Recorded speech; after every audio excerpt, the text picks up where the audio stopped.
exactly a .gov like journal paper, but this is probably all false. But it definitely makes you think. Like, I think he had some the of the intention. 10 years ago, he had the intention. He has the money. He had the intention to act on it. And and I'm sure the people that he went into business with were pro like global warming. You know what I mean? And they've been preaching about this all the time. Like, put some money aside for global warming, or else this shit's gonna happen. Why wouldn't they make it happen and be like, "Hey, I told you so"? Makes you think. To everybody that lost their homes and stuff, I'm sorry, but makes you think. What? How fast is this going? Like, is he changing the world's weather, or is he? Yes, he wants to stop natural disasters from happening. I think it's possible. I think that he has the intention. He's got the money. I don't believe it. And he's got 12 other people's money. Right. And I'm sure they're all much eviler than Bill Gates. You know what I mean? I believe that. For the listeners, we just took a quick break, but in the future, that would be normally where we're going to be putting an ad. Yep.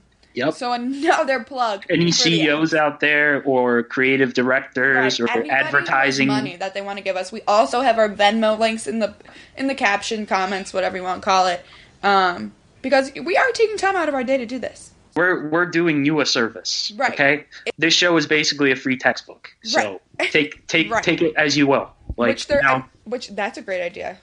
What? Make our own textbooks? Yeah. Way ahead of you. Oh, I can't swear, can I? I just swore. Maybe we'll. What? We can't swear? I don't know. I've been swearing this whole time. Have you? Right.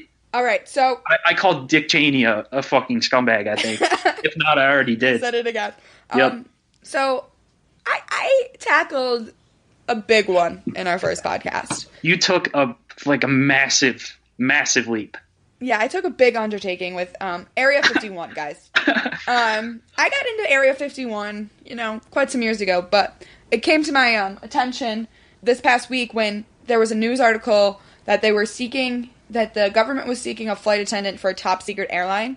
Yes. That flies to Area 51, allegedly. Did you apply? Not yet, but maybe I should, because then I could. I bet it's too late. Get in there. It's probably too late.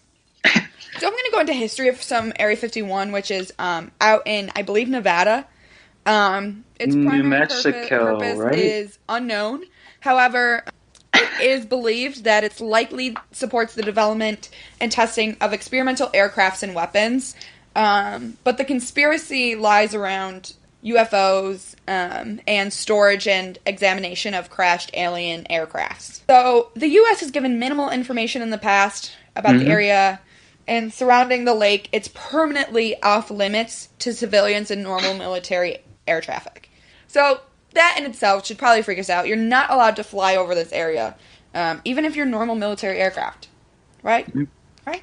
I'm going to go into a few different beliefs that people think have happened there. One of them is the development of weather control, which I didn't dive into too much. I didn't know this was going to come up again. Yeah. Wow. So this is a big thing currently, weather control. And you know what makes me think of, have you ever seen that Disney movie where that girl gets the gadget that creates snow? Anastasia? No. What? It's like not a live Disney movie, but real people. Like a Disney Channel original movie? Yeah, Disney Channel original movie. I think I remember seeing that. This gadget. Brenda Song is in it. And they create snow in California. So all of this is just making me think of that machine. Also, we gotta have, by the way, side note, we gotta have a podcast about Disney Channel original movies because we do. I think I've seen them all. Go on. Okay, yeah.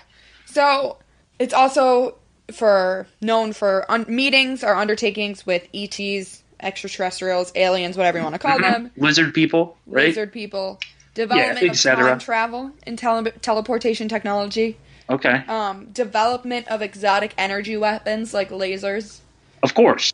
And my favorite, I think the most interesting, and I'm going to dive into this a little bit more, is the development of the unusual system related to the Aurora program. So the Aurora program is a whole nother conspiracy inside this conspiracy theory, which the Aurora is believed to be an aircraft, a military... We just talked about this. How do I say that? Reconnaissance program. And it's a rumored aircraft from the 1980s.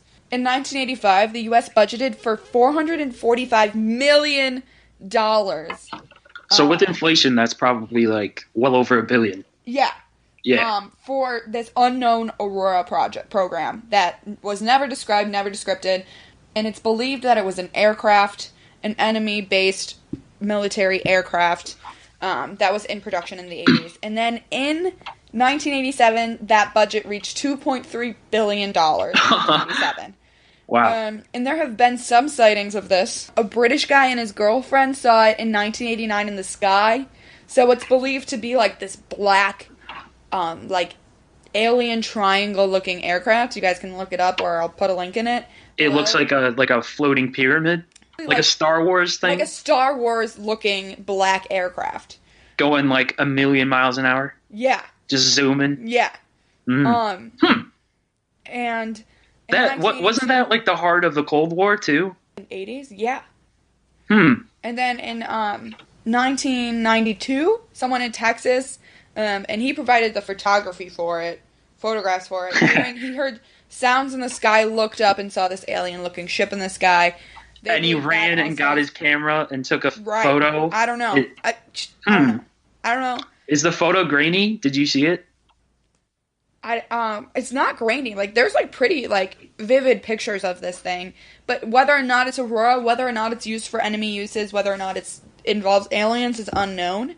But I just think it's interesting. Goes into more about what they're doing at Area 51. And then in 1994, a Nevada resident said she saw it take off from Groom Lake, which is the area surrounding Area 51. Okay. So there's a lot of evidence for this thing. Why it was never, like, known afterwards, even after it was, like, destroyed or no longer in use, because it seems like after 1994, this kind of went under the radar and no one talked about it anymore, or maybe it's still in use and it's still being used today. But it reached a budget of $2.3 billion in 1987, so it was definitely had some, like, high purpose. Like you said, it was the time of the Cold War, so maybe it was used for Soviet purposes. What do you think? Or they prioritized building up the UFO shit.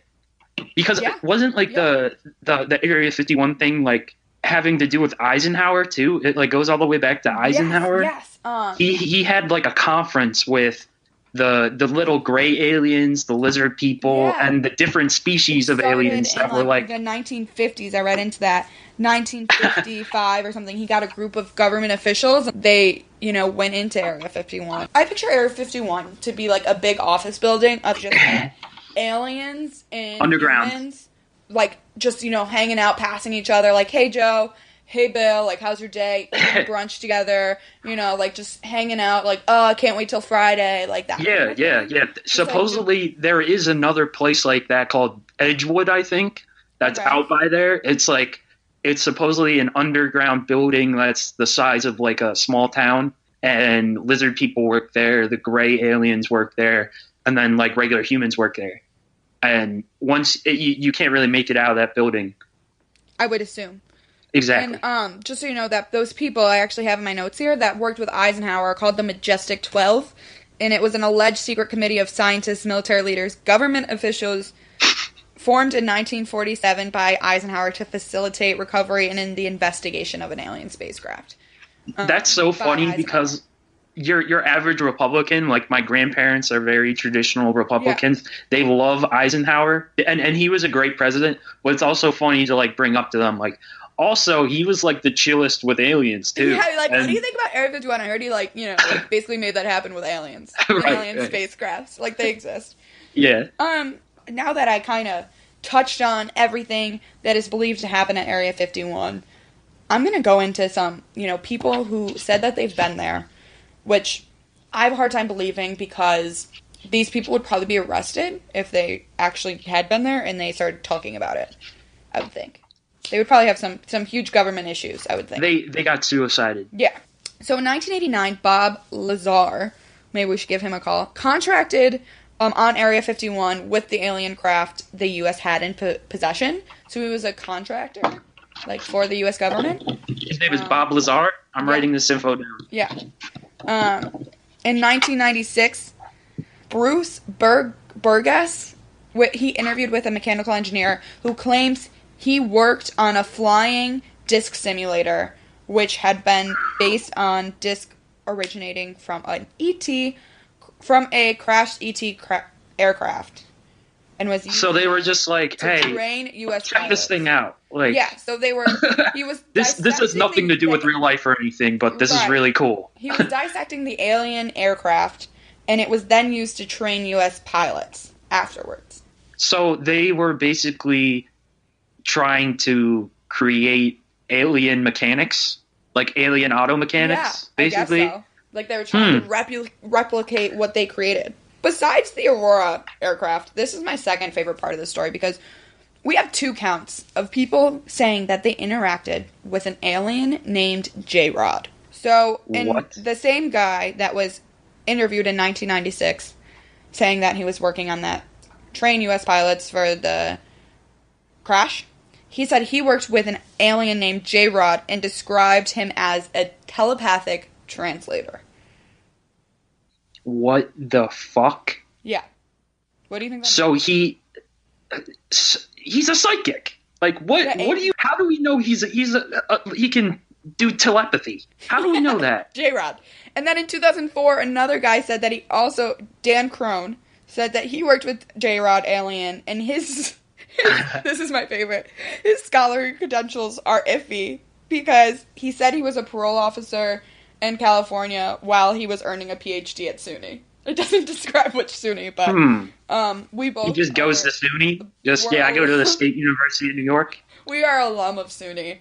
So I understand why this might be a sketchy source, but he also said about 8 years later that he worked with J-Rod, the telepathic translator, in Area 51. So they're just claiming that they met an alien named J-Rod, who supposedly understands telepathy all around him. He could just do whatever? Yeah. Wow. And like, did they describe him all the same way? I think they said like a gray body-ish. Yeah. I forget the exact name for that. Like I have to too, but it's a gray. It's on the tip of my tongue. Grays, the Roswell Grays. Okay. Yep. So those type of aliens are what are believed to be seen at Area 51. But mainly it talks about, J-Rod, but also mainly touches on this enemy aircraft as well as just dissecting alien aircrafts is what Area 51 does. And I saw on Reddit and someone asked a really good question and they want to know if Area 51 has a gift shop. They do, absolutely. You think? The town of Roswell, I think it's in New Mexico. It's either Roswell, Nevada, or New Mexico. Yeah, it's Roswell. Yeah, you're right. But that's what their entire economy is based on. You know what I mean? Like the allegedness of Area 51. Yeah, you go there, you take like a selfie, and you get an alien T-shirt. That is pretty dope. See, I'm confused about this now. I'm still kind of confused. I know, but you did a good job of explaining it. There's so many points that are happening here. I think, if this conspiracy theory is true, if they're not just using, if they're not just building regular aircrafts, which would be boring, I think that they're building alien aircrafts and they are dissecting aliens. Whether dead or alive, they're dissecting aliens at Area. Yeah, they're fucking around with alien dead bodies. Whether it's aliens, ETs, whatever you want to call them, whatever. I'm picturing the opposite of that SNL skit with Ryan Gosling. Kate McKinnon. I love that sketch. That's a really good sketch. All of those skits are great. I'm picturing the opposite. Like, we're doing that to the aliens. As like humans are doing that to the aliens. If you don't think that the aliens are like superior to us? I think they are, but I think they're dead in this case. I think they're dissecting aliens and they're trying to dissect these aircrafts, but I definitely think like we don't know enough, and it's like why? Yeah, it's so big. They're still giving minimal information.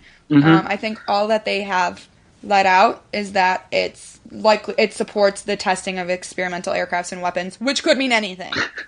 Yeah, that's so vague. It could literally mean anything. Do you remember that video that came out like 2 months ago where it's like Air Force pilots that are in, and it shows their dash cam of them in their planes or whatever, and that thing is going like 200 miles an hour against like the 50 mile an hour wind with no propellers or anything, and they're all like, what the fuck? Did you see that? No.